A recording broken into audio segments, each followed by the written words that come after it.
Good morning, everyone. My name is MightyStream. I'm going to do your November the 19th, just for today, in a meditation. If you need to reach me, feel free to do so at recoveryofhope21@gmail.com. The title of the meditation is The Language of Empathy.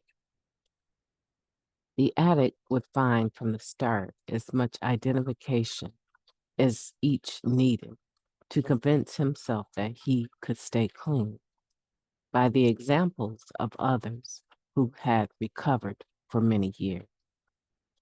Basic text, page 88. Many of us attended our first meeting and, not being entirely sure that NA was for us, found much to criticize. Either we felt as though no one had suffered like we had, or that we hadn't suffered enough. But as we listened, we started to hear something new, a wordless language with its roots in recognition, belief, and faith, the language of empathy. Desiring to belong, we kept listening. We find all the identification we need as we learn to understand and speak the language of empathy. To understand this special language, we listen with our hearts.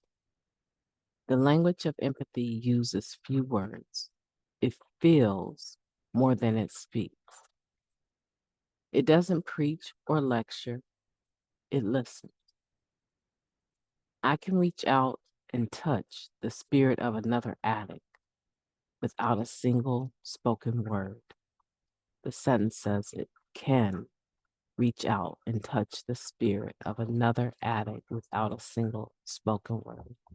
But I can too, and so can you. Let's continue. Fluency in the language of empathy comes to us through practice. The more we use it with other addicts in our higher power, the more we understand this language. It keeps us coming back. Just for today, I will listen with my heart. With each passing day, I will become more fluent in the language of empathy. Let's take a moment of silence, followed by the we version of Serenity Prayer. Moment of silence now, please.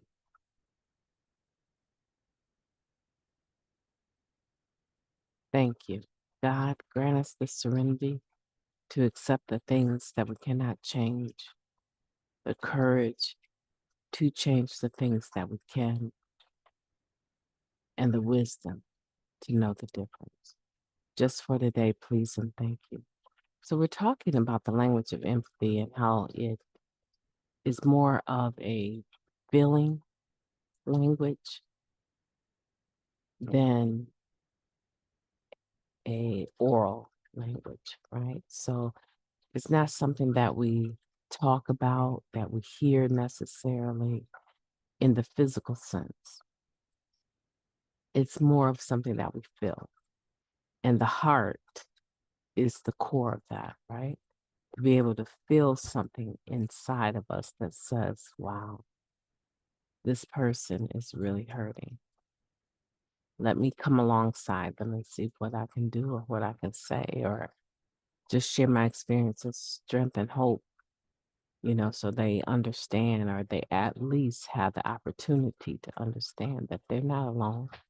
And they're most certainly not the only person that has ever experienced death, divorce, loss of a job, imprisonment, tons of things that we as addicts go through.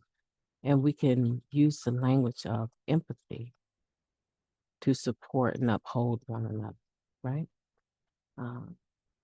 The ideal that we're never alone is something that is more than just words.